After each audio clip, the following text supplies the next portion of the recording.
Bonjour, mesdames et messieurs, bienvenue à Fès. Voilà, on va parler aujourd'hui de la prise en charge du syndrome obésité-ventilation. Vous savez très bien que l'obésité, à ce jour, a connu une croissance exponentielle. Et de ce fait, le syndrome obésité-hypoventilation a vu sa fréquence augmenter. L'obésité, on remarque qu'on commence à avoir beaucoup d'obésité à la fois chez les jeunes et chez les personnes d'un certain âge. Et de ce fait, donc, la fréquence du syndrome obésité-hypoventilation commence à grimper. Ce syndrome associe donc une obésité qui est définie par un IMC supérieur ou égal à 30 kg par mètre carré de surface corporelle et une hypoventilation alvéolaire caractérisée par une PaCO2 supérieure ou égale à 45 mm de mercure. Bien entendu, en dehors de tout épisode de décompensation respiratoire et en dehors de toute autre cause d'insuffisance respiratoire hypercapique. Ce syndrome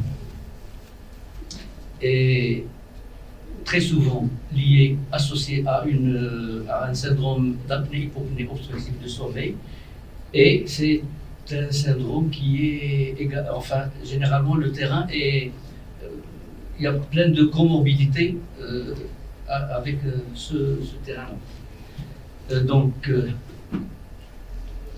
Et du fait de toutes ces données, la prise en charge est assez difficile et généralement elle est multidisciplinaire, et on va céder la parole au professeur Sameh Saad qui va nous éclairer sur ce point-là. Voilà. Merci beaucoup, docteur. Merci pour cette belle introduction qui va énormément faciliter la tâche. Bonjour pour mes amis francophones. Merci d'être venus, merci d'être là, assez nombreux quand même. Je suis vraiment ravie d'être parmi vous. Bien entendu, c'est un grand plaisir, un immense privilège pour moi de participer à ce congrès pour la première fois en fait. Et là, effectivement, on m'a demandé de vous parler du SOH, le fameux syndrome obésité-hypoventilation. Bon, je vois que vous êtes des pneumologues en grande majorité, n'est-ce pas? Il n'y a pas d'autres spécialités parmi nous. Donc, je pense que vous avez déjà un peu d'expérience dans la prise en charge de ces patients ou pas vraiment? Est-ce que ça vous arrive de prendre en charge des patients SOH? Oui, mais pas souvent, disons. Donc, quelles sont vos attentes par rapport à cet atelier? Vous voulez qu'on insiste sur quoi surtout? La physiopathe, le diagnostic, les difficultés diagnostiques. Bon, honnêtement, c'est pas très compliqué de faire le diagnostic d'un SOH. Par contre, pour le traitement, c'est un peu délicat de fois. Donc, nous, bien sûr, on n'aura pas assez de temps pour parler du tout. Donc, ce qu'on va faire aujourd'hui, disons, au départ, on va s'attarder un tout petit peu sur la physiopathologie. Par la suite, on essaiera de faire le lien avec les aspects thérapeutiques. C'est très important, à mon avis, d'avoir une vision claire de la physiopathologie des choses pour pouvoir par la suite comprendre le rationnel derrière la stratégie thérapeutique que nous allons adopter. D'accord? Très bien. Alors, Khadija, cette dame, est-ce que vous la connaissez déjà? Alors, pourtant, tout le monde connaît Khadija. C'est une dame très très connue. C'est en fait le phénotype de patient que l'on croise de plus en plus souvent autour de nous, dans notre pratique de routine aussi. Et pour aujourd'hui, Khadija, c'est en fait une jeune dame, disons, de la cinquantaine. Vous voyez qu'elle est bien installée dans cette comorbidité. Et Khadija nous a été adressée pour bilan d'une chirurgie bariatrique. Vous savez, c'est un motif de consultation de plus en plus fréquent. Sur le plan clinique, on retrouve des ronflements sonores, une somnolence ou diurne excessive, une dyspnée à l'effort permanente, une obésité morbide avec une SpO2 à 94% à l'heure ambiante, radiothorax normal, bilan thyroïdien normal aussi. La plethysmographie montre un déficit restrictif léger, Et puis, à la polygraphie ventilatoire, on retrouve un SAO sévère, NaH à 75, un T90 à 97%, alors que la SpO2 nocturne en moyenne était aux alentours de 80%. Alors, je commence par vous montrer la courbe de son oxymétrie nocturne. Alors, regardez ensemble. Regardons ensemble. Première chose frappante dans ce tracé, c'est quoi? Première chose frappante, c'est que notre patiente passe la quasi-totalité de sa nuit avec une saturation inférieure à 90%. On appelle ça quoi? Et bien là, on parle d'une hypoxémie nocturne soutenue, sustained nocturnal hypoxemia. C'est-à-dire que la saturation reste abaissée sur une période significative de la nuit sans que ça soit en rapport avec des apnées obstructives concentrées. Alors, en plus de ça, qu'est-ce qu'on observe? On observe aussi des désaturations en dents de scie. Vous voyez, ces saturations qui montent, c'est des désaturations étiratives qui s'enchaînent tout au long de la nuit. Et puis, à côté des désaturations en dents de scie, on voit aussi apparaître des plages un peu particulières, ce qu'on appelle des plages de désaturation en plateau ou également des désaturations en cuvette. Alors, vous voyez ici, presque une heure après l'endormissement, une chute brutale et profonde de la saturation. Vous voyez que notre patiente désature à moins de 70% et surtout, elle y reste. Ça, c'est pratiquement 15 à 20 minutes de désaturation profonde et cela avant qu'il y ait par la suite retour à la grille de base. D'accord? Autre point important, c'est quoi? L'autre point important, c'est que cette plage de désaturation en plateau, au fait, elle n'est pas isolée. N'est-ce pas? Vous voyez qu'elle se reproduit régulièrement et je dirais même qu'elle apparaît de façon périodique tout au long de l'année. Donc là, ça fait quoi ce tableau? Une dame obèse avec une obésité morbide qui se présente pour des ronflements, pour une dyspnée à l'effort permanente, pour une somnolence excessive. Et sur la polygraphie ventilatoire, on trouve un SAO sévère. Et sur la plethysmographie, il n'y a presque rien à part un déficit restrictif léger. Donc, ce tableau, si on met tout ça ensemble, le premier diagnostic à évoquer, c'est quoi? Est-ce qu'on peut évoquer une BBCO là? Est-ce qu'on peut évoquer une fibrose? Radiothorax normal, le hypothyroïdie, le bilan thyroïdien normal. Donc, on n'a presque aucune éthologie qui explique ce tableau, à part l'obésité. Du coup, on va penser au SOH. Et là, pour avoir la confirmation diagnostique, on a dû compléter par des gaz de sang artériels. Vous voyez, les gaz de sang montrent un pH neutre avec une hypercalmie diurne à 56 mm de mercure, ce qui nous a permis effectivement de retenir le diagnostic de SOH. Jusque-là, c'est des choses assez simples, disons, pas très compliquées. C'est juste un prétexte pour se poser une question, à mon avis, encore plus importante, c'est la physiopathologie. Qu'est-ce qui se passe sur le plan physiopathologique pour que certains obèses, comme Khadija, finissent par développer de l'hypercapnie chronique et persistante? Alors là, je vous demande de d'être particulièrement vigilant et surtout de ne pas somnoler, bien sûr. En fait, tout commence par un excès de graisse au niveau thoracique et abdominal, et cette masse graisseuse en excès va créer une contrainte mécanique majeure qui va gêner l'expansion thoraco-pulmonaire. C'est-à-dire que la pompe thoraco-pulmonaire chargée de graisse, elle perd de sa souplesse, elle devient plus rigide. Du coup, elle ne peut plus se gonfler correctement pendant l'inspiration, ce qui nous donne en fin de compte quoi ça? On appelle ça une mauvaise compliance thoraco-pulmonaire. Par définition, un ballon qui se gonfle mal, c'est un ballon peu complet. D'accord? Alors, imaginez à cette mauvaise compliance thoraco-pulmonaire s'associe un autre problème supplémentaire, c'est que les vases pulmonaires sont comprimés ou carrément écrasés par la graisse abdominale, surtout quand le malade s'allonge en décubitus dorsal. Quand le malade s'allonge en décubitus dorsal, la masse abdominale va reculer, elle va alors pousser les vases pulmonaires. Le résultat se voit tout de suite, une chute de la CRF, une chute de la capacité résiduelle fonctionnelle, et cela fait que les alvéoles auront tendance à se collaber, à se fermer. Donc là, qu'est-ce qu'on va observer si les alvéoles se collabent? On va avoir des micro-atyrectasies. Lorsque les alvéoles se collabent à cause de cette compression par la graisse abdominale, on aura des micro-atelectasies. Et le problème ici, c'est que ces micro-atelectasies prédominent préférentiellement au niveau des zones posturobasales. Or, on sait très bien, les zones posturobasales, c'est les territoires là où se passent les échanges des œufs les plus importants. Donc la conséquence ici est presque évidente, c'est l'apparition d'une hypoxémie soutenue assez sévère, et cette hypoxémie va s'aggraver davantage lorsque le malade s'allonge en décubitus dorsale. D'accord? Donc là, on comprend quoi? Là, on comprend que chez l'obèse en particulier, s'allonger sur le dos, c'est pas du tout une bonne idée. Hein? Ça finit rapidement par se voir sur la courbe de saturation et ça risque parfois d'être potentiellement grave, surtout dans quelle situation? En situation de compensation respiratoire aiguë. Donc un obèse en décompensation respiratoire aiguë qui s'allonge sur le dos, ça risque d'être mortel des fois, et ça on le verra en détail tout à l'heure. Deuxième conséquence majeure de cette compression de vases pulmonaires, c'est en fait le collapsus expiratoire précoce des voies aériennes distales. Ça veut dire quoi? Ça veut dire que les vases pulmonaires étant comprimés par la graisse abdominale, à l'expiration, les alvéoles vont se fermer rapidement.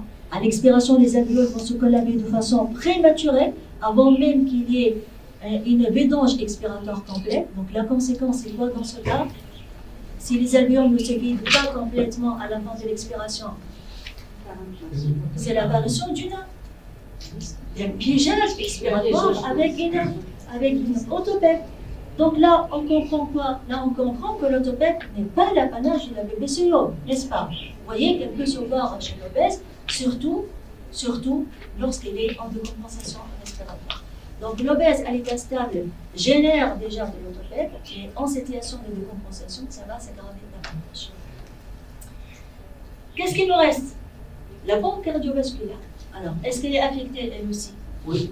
Elle aussi, elle est affectée. Quand le malade s'allonge en décubitus dorsal, le thorax sera écrasé par la graisse abdominale. Il s'ensuit donc une chute de la précharge avec une augmentation de la post-charge. En même temps, l'hypoxémie soutenue et l'autopèque dont on a parlé tout à l'heure, qu'est-ce qu'elles vont faire? Eh bien, les deux, elles vont contribuer à l'altération de la contractilité myocardique. Et le problème majeur ici, c'est que ces trois anomalies physiopathologiques sont poussées à l'extrême chez le malade, toujours en décompensation respiratoire, au point que ça peut aboutir parfois à un désamorçage, un véritable désamorçage de la pompe cardiovasculaire. Donc, un obèse en décompensation respiratoire aiguë risque carrément d'avoir un désamorçage de sa pompe cardiovasculaire à cause justement de cette compression thoracique par la graisse abdominale. Alors, autre point important, on sait par ailleurs que l'obésité entraîne un excès de production du gaz carbonique, ce qui normalement devrait être compensé par une augmentation du travail ventilatoire. Normalement, quand on est obèse, on devrait ventiler un peu plus afin d'éliminer ce gaz carbonique produit en excès et garder ainsi une capille normale. Et pour cela, on aura besoin de quoi, à votre avis? Eh bien, on aura besoin d'une précieuse hormone qui s'appelle leptine. Vous savez, la leptine, elle est fabriquée par les cellules graisseuses et c'est justement cette leptine qui va stimuler directement les centres respiratoires du verre pour augmenter la ventilation. D'accord? Malheureusement, certains obèses sont incapables de générer cette majoration compensatrice du travail ventilatoire à cause d'une résistance à la leptine. Il arrive que chez certains obèses, la leptine, bien qu'elle soit produite en quantité excessive, elle est incapable de remplir sa fonction physiologique au niveau des centres respiratoires pubères. On appelle ça résistance à la leptine. Cette résistance à la leptine sera à l'origine d'une dépression de la commande ventilatoire centrale, c'est-à-dire que les centres respiratoires pubères deviennent fainéants et ne répondent plus correctement à cette production excessive du gaz carbonique. Et voilà la conséquence. C'est quoi la conséquence dans ce cas?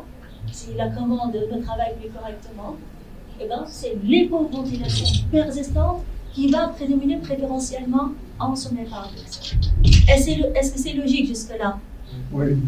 Alors, en voilà une preuve. Vous voyez là sur la figure, juste en haut, vous avez la courbe ou le tracé de l'apnogramme. Ensuite, la courbe de la saturation nocturne et juste en bas, la capnographie nocturne. Alors, qu'est-ce qu'on voit ici? Ben, ici, on reconnaît facilement les plages de désaturation en quoi? C'est des plages de désaturation en plateau ou bien en cuvette, des plages d'hypercapnie en plateau aussi. Et vous voyez que ces plages de saturation et d'hypercapnie apparaissent de façon périodique à quel stade? Absolument, elles apparaissent en sommeil paradoxal, traduisant quoi? Traduisant cette hypoventilation de nature centrale obstructive dans ce cas. Absolument, c'est une hypoventilation de nature centrale due à la dépression de la commande ventilatoire. Alors, ajoutons à cela un autre élément important, c'est l'impact de l'obésité au niveau des voies aériennes supérieures. Bien sûr, on sait tous, normalement, vous savez tout ça, même les jeunes, vous savez que la graisse entraîne une majoration de la compliance pharyngée. La graisse entraîne une aggravation de la collapsibilité pharyngée, ce qui va favoriser bien sûr l'émergence d'événements respiratoires obstructifs pendant le sommeil. Et la particularité chez les SOH, c'est que ces événements sont dominés surtout par des apnées de longue durée. Donc c'est différent du SARS classique, n'est-ce pas? Dans le SARS classique, on observe plutôt des hypopnées qui sont relativement plus courtes. À chaque hypopnée, le malade accumule un peu de gaz carbonique. Et comme sa commande ventilatoire centrale fonctionne correctement, à la reprise, il ventile suffisamment, ou disons il ventile assez pour une vidange complète du gaz carbonique qu'il avait stocké pendant l'hypopnée. Donc, résultat, à la fin de la nuit, est-ce qu'il y aura de l'hypercapnie? Non. Donc, à la fin de la nuit, il n'y aura pas d'hypercapnie. D'accord? Ce qui se passe dans le SOH est un peu différent. Alors, dans le SOH, on va observer plutôt des apnées qui sont beaucoup plus lentes. À chaque apnée, le malade accumule beaucoup de gaz carbonique. Et comme sa commande ventilatoire centrale est cette fois-ci paresseuse, fainéante, à la reprise ventilatoire, il ventile très peu, ou disons pas assez, pour permettre une vidange complète du gaz carbonique qu'il avait stocké pendant l'apnée. Après, quand ce phénomène se répète sur des centaines d'événements au cours de la nuit, là, bien entendu, on finira par avoir de l'hypercapnie chronique et persistante. D'accord? Donc, pour ce deuxième cas de figure, c'est une hypercapnie, c'est une hypoventilation de nature obstructive, puisque le mécanisme principal, la cause principale, c'est les apnées obstructives. Donc, logiquement, elle répond à quel mode ventilatoire? Logiquement, quand il s'agit d'une hypoventilation de nature essentiellement obstructive, elle répond à quel mode ventilatoire? La PPC ou la VNI? Normalement, elle répond très très bien à la PPC. Par contre, pour l'hypoventilation d'origine centrale, normalement, c'est l'indication à la VNI. Ça, c'est du point de vue théorique, bien sûr. Ce qui est théorique n'est pas toujours valable dans la vie réelle. Donc, tout ça doit être vérifié par la suite et niveau. D'accord? Donc, si on essaie de se résumer maintenant, qu'est-ce qu'on peut dire là? Là, on peut dire que les SOH résultent d'un enchevêtrement pathologique entre trois facteurs essentiels: la production excessive du gaz carbonique, les apnées obstructives de longue durée, la dépression de la commande ventilatoire centrale par résistance à la rétine. Alors, ce trio toxique sera à l'origine d'une hypoventilation persistante. Au départ, l'hypoventilation prédomine préférentiellement en sommeil paradoxal. Après, petit à petit, elle va gagner quoi? Elle va gagner le sommeil profond. Le sommeil non paradoxal, ou le sommeil lent, parce qu'il n'y a pas que le sommeil profond, il y a le sommeil lent léger. Et puis, à un stade plus avancé, ça va déborder à l'état d'éveil, et on aura ainsi de l'hypoventilation alvéolaire chronique, qui est à la fois diurne et nocturne. D'accord? Est-ce clair jusque-là? Oui. Très bien. Donc, au final, je suis obèse. Je suis hypercapnique à plus de 45 mm de mercure.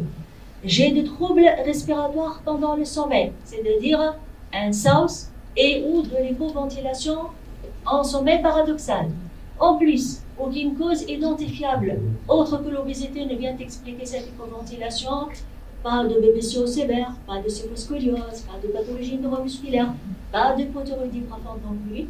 Donc, conclusion logique, je suis SOH authentique. SOH, en tout cas, peu importe le phénotype, peu importe l'endotype en fait. Avant d'arriver au traitement, donc là, maintenant, après avoir eu une idée, j'espère, assez claire sur la physiopathologie, on va distinguer deux grands phénotypes. Nous avons tout d'abord le SOH de phénotype obstructif. Normalement, on parle de SOH obstructif quand le mécanisme prédominant, c'est les apnées obstructives, c'est le SOH sévère. Et là, typiquement, on parle d'un SOH associé à un IAH supérieur à 30. Quand vous avez un SOH avec un IAH supérieur à 30, c'est le phénotype obstructif. Le phénotype central, quant à lui, c'est quand l'hypoventilation est principalement d'origine centrale. Et là, logiquement, on va se trouver avec un IAH inférieur à 30. D'accord? Est-ce c'est clair jusque-là? Des questions? C'est bon pour tout le monde? Très bien. De toute façon, pourquoi, s'il vous plaît, ça serait toujours lié, l'indice serait toujours inférieur à 30 si c'est central? Écoutez, parce que si c'est inférieur à 30, on considère que c'est insuffisant pour générer de l'hypercapnie chronique. D'accord? Pour que le SAOS puisse générer de l'hypercapnie chronique, il faut que les apnées surviennent vraiment avec une grande fréquence et un index élevé. Ça reste conventionnel, bien sûr. Il y a toujours des zones grises. Hein? Mais ça, c'est disons une convention pour que l'on puisse tout le monde parler le même langage. Bien, alors, peu importe le phénotype maintenant, on est tous d'accord sur une chose, c'est que tout patient SOH, quand même, il a le droit d'être traité et traité efficacement surtout. Donc concrètement, ça veut dire quoi, traiter efficacement un SOH? Alors ça veut dire tout d'abord un patient qui cliniquement va se sentir mieux, ça va de soi, là, on est tous d'accord. Une capnie diurne qui devient inférieure à 45 mm de mercure, un IAH résiduel inférieur à 10, avec en plus de ça une oxymétrie nocturne normale. Vous vous rappelez de l'oxymétrie de Khadija? Hein? Vous en gardez le souvenir? Eh bien, l'oxymétrie normale, c'est tout à fait différent. C'est une oxymétrie avec un tracé stable comme celui-là, sans grandes oscillations, avec surtout un T90 inférieur à 10%. Pour dire que votre malade est vraiment bien traité, il ne faut pas qu'il désature à moins de 90% sur plus de 10% de la. D'accord? Alors, pour atteindre ces objectifs, à votre avis, quel est le volet essentiel dans la prise en charge thérapeutique de ces types de patients? Le volet central, fondamental, presque incontournable, c'est quoi? Pour l'instant, c'est quoi? Absolument, c'est la ventilation à domicile. Et cette ventilation, pour en parler comme il se doit, qu'est-ce qu'on va faire? On va revenir à Khadija. Il ne faut pas oublier que nous avons une patiente à soigner aujourd'hui. On s'est mis d'accord tout à l'heure que Khadija présente un SOH avec un SAOS sévère, donc ça nous fait un SOH de phénotype obstructif. Donc ma première question pour vous, à votre avis, quel mode ventilatoire faut-il préconiser en première intention pour notre patient? La PPC fixe. PPC fixe, PPC autopiloté ou BIPAP? PPC fixe. PPC fixe, pas la PPC autopilotée. Non. Autopiloté. Non, la PPC fixe. C'est la PPC fixe. On va revenir tout à l'heure sur la PPC autopilotée et on va vous expliquer quand est-ce que l'utiliser et quand est-ce que ne pas utiliser une PPC autopilotée. Mais en règle générale, c'est la PPC fixe. Alors ça, c'est bon du point de vue théorique. Mais dans la vie réelle, est-ce que c'est toujours bon? On ne sait pas. Donc la preuve, c'est quoi? La preuve, je dirais, la plus robuste et la plus pertinente, entre parenthèses, je dirais, c'est la fameuse étude espagnole PEQUIC. Vous avez certainement entendu parler de cette étude. Alors là, en fait, il s'agit d'un essai clinique contrôlé randomisé sur pratiquement 200 patients SOH stables de phénotype obstructif. Donc, c'est des SOH stables de phénotype obstructif. La comparaison a été faite entre deux groupes. Un groupe ventilé par PPC fixe, un deuxième ventilé par BNI. Après, 5 ans plus tard, donc un suivi quand même de longue haleine, ben là, les résultats étaient très clairs. Vous voyez que la PPC faisait aussi bien que la VNI sur tous les paramètres analysés. Sur la dyspnée à l'effort et la somnolence urinaire excessive, les gaz de sang artériel et la pression artérielle pulmonaire systolique, pareil pour les événements cardiovasculaires et pour la mortalité globale. Donc, en conclusion de cette étude, PPC et VNI, c'est kiff-kiff, comme on dit en Tunisie. C'est la même chose au Maroc. Kiff, les deux font le job de la même façon. Même constat pour la compliance, excellente dans les deux groupes, sans avantage pour l'un ou pour l'autre. En revanche, pour la question économique, là, bien entendu, c'est la PPC qui l'emporte largement avec des factures nettement moins lourdes que celles générées par la BI. Donc, moralité de l'histoire. Quand il s'agit d'un assurage stable de phénotype obstructif, la PPC fait aussi bien que la BNI. Vous voyez, même efficacité, même compliance aussi. En même temps, elle génère moins de dépenses. Et donc, entre deux traitements équivalents, autant choisir celui qui ventile bien et qui coûte moins cher, qui est dans ce cas la PPC. Et d'ailleurs, c'est ce qui est clairement recommandé par le dernier consensus de l'ATS. Vous voyez, quand il s'agit d'un assurage stable de phénotype obstructif, c'est la PPC qui est recommandée en première intention par les experts de l'ATS. Vous voyez, donc pour l'instant, notre logique physiopathologique fonctionne plutôt bien. Pardon. Oui. Pour l'étude d'Espagne, est-ce qu'ils ont fait en même temps un suivi pour le poids? Est-ce qu'il y avait un traitement? Non, le poids, il était stable. Le poids, elle La variation du poids, elle était non significative pour le deux. Donc là, c'est une comparaison avec ajustement, bien sûr, pour les facteurs confondants. Ce n'est pas l'effet de poids. Hein. Alors, Khadija, de retour encore une fois. Donc, on est d'accord que c'est un SOH de phénotype obstructif. La PPC fixe a été alors indiquée. En revanche, pour faire plaisir à notre ami, pour démarrer, c'était une PPC autopilotée. Donc, au démarrage, à l'initiation, la patiente a été hospitalisée une matinée en hôpital de jour pour la mise en place d'une PPC autopilotée avec un intervalle de pression entre 6 et 14 cm d'eau. Et là, je vous montre son bilan à une semaine de tétration. Après une semaine de tétration, on a convoqué la patiente, on a fait notre bilan d'évaluation. Vous voyez, le rapport de la machine montre une excellente observance, pas de fuite significative, pas d'événement résiduel non plus. On était à NIH à 75, je pense, maintenant on est à 4. En revanche, quand on regarde l'oxymétrie nocturne pratiquée sur PPC, ben là on trouve un T90 à 81%. Votre conclusion? En regardant ce type de bilan, en regardant ce bilan, vous allez conclure comment? Tout en sachant, ça c'est un détail très important, on est à une semaine d'autotétration par PPC autopiloté. C'est pas suffisant. Hein? Une semaine, c'est pas suffisant. Je pense que c'est le central qui persiste. C'est le central qui persiste. Mais c'est quoi ici le problème essentiel? C'est pas suffisant, c'est relatif, ça dépend de votre objectif. Si c'est suffisant, par exemple, pour corriger les événements. Hein? Ça, c'est corrigé, mais l'hypoxie est là. Est-ce que c'est un échec de la tétration? Non. Si. Là, on est franchement devant un échec de la tétration. Alors, qu'est-ce qu'on entend par échec de la tétration?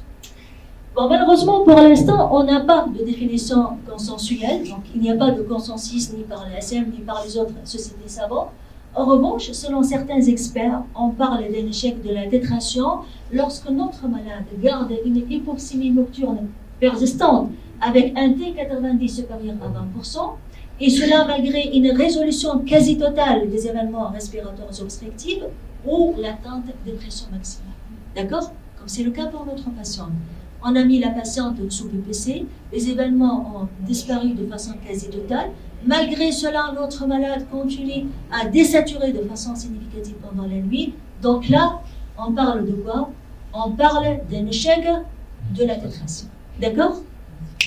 La question essentielle maintenant qui se pose, et là aussi, je compte sur vous pour trouver la bonne réponse. Est-ce que un échec de la tétration, ça signifie forcément un échec de la PPC à long terme? Non. Absolument. Très bien. Bah, vous êtes tous d'accord sur la bonne réponse? Moi, honnêtement, j'aurais hésité. Et d'ailleurs, avant de pouvoir répondre à cette question, j'ai fait ma petite recherche et là, je tombais sur cet article publié par Babak Mokhlesi. Vous entendez parler de ce nom, c'est un grand expert dans la prise de SOH, c'est un Iranien installé aux États-Unis, une association normalement synergique. Alors ça, c'est une petite série de 3 patients. c'est des patients SOH stables de phénotype obstructif, et chez qui il y avait justement un échec de la tétration, avec surtout la persistance d'une hypoxémie nocturne significative, et cela malgré des fortes pressions comprises entre 17 et 20 cm de bois. Il ne faut pas s'étonner des pressions, parce que c'est des Américains, ils n'ont pas les mêmes dimensions, donc ils n'ont pas forcément les mêmes besoins de pression que nous, les Méditerranéens. Il ne faut pas aller si loin, honnêtement. En tout cas, malgré l'échec de la tétration, la décision c'était de poursuivre la PPC à domicile avec un contrôle à 6 semaines. Et là, vous voyez les résultats, une normalisation de l'oxymétrie chez les trois patients. D'accord ? Question de temps. Très bien. Donc la conclusion des auteurs, c'était quoi? La conclusion de Mormessi surtout, parce qu'il y a d'autres auteurs qui ne sont pas tout à fait d'accord. La conclusion, c'est que l'échec de la tétration de la PPC n'est pas forcément synonyme d'un échec de la PPC à long terme. Ici, il faut comprendre une chose essentielle, c'est que la commande ventilatoire centrale, lorsqu'elle a été déprimée sur de longues périodes, quand même, elle ne va pas se rétablir comme ça brutalement du jour au lendemain, n'est-ce pas? Elle aura quand même besoin d'un peu de temps avant de pouvoir sortir petit à petit de sa dépression. Donc le message ici, c'est quoi? Le message est très simple. Il faut savoir être patient, il faut se donner un délai résiduel et surtout, ne pas conclure trop vite à un échec de la PPC. Mais le délai résiduel, c'est combien? Le délai de quoi? résiduel. On va y arriver. Ben justement, mais qu'est-ce qu'on entend par un échec de la PPC à long terme? Est-ce qu'on connaît la définition déjà? On parle tout le temps de l'échec de la PPC à long terme, mais personne n'en connaît la définition exacte. Alors, normalement, on parle d'un échec de la PPC à long terme lorsque malgré 2 à 3 mois, disons 3 mois de bonne observance, certaines anomalies persistent. Par exemple, la cadmie reste supérieure à 45 mm de mercure, ou bien le T90 ne redescend pas en dessous de 10%, ou bien notre patient continue à faire des décompensations respiratoires récidivantes. Elle est hospitalisée à une fréquence supérieure à 1 fois par an, disons, pour un tableau d'IRA, ou encore si notre patient tolère mal les fortes pressions. Si pour être efficace, on est obligé d'aller à des 7 cm d'eau, par exemple, notre malade ne tolère pas, c'est moche. D'accord? Alors, pour toutes ces situations, oui, là, on est en droit de parler d'un échec de la tétration, d'un échec de la PPC à long terme et d'envisager par conséquent un switch vers l'avenir. Sinon, s'il vous plaît, ça c'est très important, pas d'étiquette d'échec avant d'avoir laissé à la PPC au moins 3 mois de vraie chance. Alors 3 mois, c'est le délai minimal pour que cette commande ventilatoire centrale sorte de sa léthargie chronique et retrouve sa réactivité initiale. D'accord? Donc il n'y a pas de risque pendant les 3 mois? Il n'y a pas de risque. Il vit avec ça pendant des années et des années. Il n'y a pas de risque. C'est pas d'urgence. Chez Madame Khadija, donc il y a des effets à plus que 90%. C'est des gens qui vivent avec ça depuis des années. Donc le cerveau Même va apprendre. Même si elle est en arrière. Non, pas de risque. Pas de risque. Il faut toujours se laisser de temps. C'est une question de quelques mois. Alors parfois, il nous faut plus que 3 mois pour que l'on puisse aboutir à un résultat efficace. Et il ne faut pas oublier que donc, entre PPC et VNI, ce n'est pas la même chose. La VNI, quand même, c'est un traitement qui est relativement plus contraignant et surtout plus cher comparativement à la PPC. Donc nous, on va en faire de notre mieux pour garder le malade sur PPC et souvent ça marche. Souvent ça marche. Alors, le problème ici, c'est quoi? Le problème, c'est que pour l'instant, on ne connaît pas vraiment quels sont les facteurs prédictifs du chef de la PPC. Si nous avons devant nous la pression des OH, on ne sait pas est-ce que ce patient va répondre ou non à la PPC. Bon, il y a quelques facteurs qui ont été rapportés dans la littérature, surtout l'obésité morbide. Bon, vous voyez que ça augmente le risque d'échec de 30%, c'est pas énorme. Ensuite, l'altération de la fonction respiratoire de base, surtout les bébés céliaux. Et le facteur le plus important qui est sorti ici, c'est l'indication à l'oxygénothérapie au long cours. Si le patient est déjà au stade d'oxygénothérapie au long cours, là, les chances d'échec à la PPC sont multipliées par, qu'est-ce que vous voyez sur le tableau? un autre ratio à 9, ça veut dire que les chances d'échec de la BPC sont multipliées par 9. D'accord? Donc c'est peut-être le facteur d'échec le plus important qu'il faut absolument prendre en considération. Donc si on essaie de se résumer pour cette première partie, quand il s'agit d'un SOH stable de phénotype obstructif, c'est la BPC fixe qui est indiquée en première intention. En revanche, si vous trouvez que votre malade présente d'emblée des facteurs d'échec de la BPC, là, il sera plus raisonnable. Ce n'est pas obligatoire, ce n'est pas consensuel, bien sûr. Disons, c'est préférable d'aller directement sur NB. Après, dans la vie réelle, c'est vraiment du cas par cas. C'est vraiment une question de bon sens clinique avant tout. Donc, c'est à nous d'analyser la situation de façon globale pour voir quel mode ventilateur serait le plus adapté, le plus approprié pour notre patient. Est-ce que vous, dans votre pratique de routine, vous faites la même chose ou non? Est-ce que ça vous arrive de fois d'aller directement sur la VNI alors qu'il s'agit... Quand est-ce que... J'ai l'impression de multitarder chez une patiente avec une hypertension sévère. Peut-être qu'on n'en joue pas avec une BPC. J'ai peur. Oui, ça se discute en fait. Donc, il faut avouer que là, il n'y a pas de réponse claire, donc sur laquelle tout le monde est d'accord.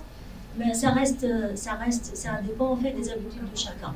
Mais moi personnellement, j'aurais tendance toujours à commencer par la BPC. Alors, donc jusque-là, on s'est mis d'accord sur quoi? On s'est mis d'accord que SOH obstructif, on va commencer par une PPC, Et donc, si on opte pour une PPC, concrètement, comment s'y prendre pour bien démarrer? Comment procéder sur le plan pratique pour faire les choses dans les règles de l'art? Alors, en règle générale, la première phase, c'est une phase de tétration, donc classiquement une phase de tétration sur 2 semaines. Et là, pour démarrer, on préfère commencer par quoi? On préfère commencer par une PPC autopilotée. On commence par une BPC autopilotée, bien sûr, à l'absence de contre-indications. Les contre-indications à la BPC autopilotée, c'est quoi? L'insuffisance cardiaque. C'est l'insuffisance cardiaque et la présence d'apnée centrale. Sinon, en dehors de ces deux situations, la tétration est faite généralement par une BPC autopilotée, même s'il s'agit d'un SOH. Alors, l'initiation est généralement faite en hôpital de jour. On n'est pas obligé d'hospitaliser les malades, c'est fait en hôpital de jour. Par la suite, la tétration est poursuivie en ambulatoire à domicile. Après, à la fin de cette phase de tétration, on fait quoi? Avant la lecture. D'accord. On va switcher vers le mode fixe. On va passer de l'autopiloté à la BPC fixe. En même temps, on fait notre bilan. On fait notre bilan, on fait le point. Est-ce que notre malade utilise bien sa BPC? Est-ce qu'il la tolère bien? Est-ce que cliniquement, il se sent mieux? Donc, à ce stade, ce qui nous importe le plus, c'est quoi? C'est surtout le confort de notre malade et son adhésion au traitement. L'efficacité, quant à elle, généralement, elle va mettre un peu plus de temps, généralement 3 mois. C'est pourquoi on me dit souvent, sur cette phase initiale de traitement, il faut éviter de quoi? Il faut éviter d'enchaîner les explorations complémentaires. Je vois souvent des gaz de sang qui sont pratiqués le lendemain de l'initiation, ou bien une oxymétrie qui est pratiquée 1 semaine après, comme c'était le cas pour Khadija.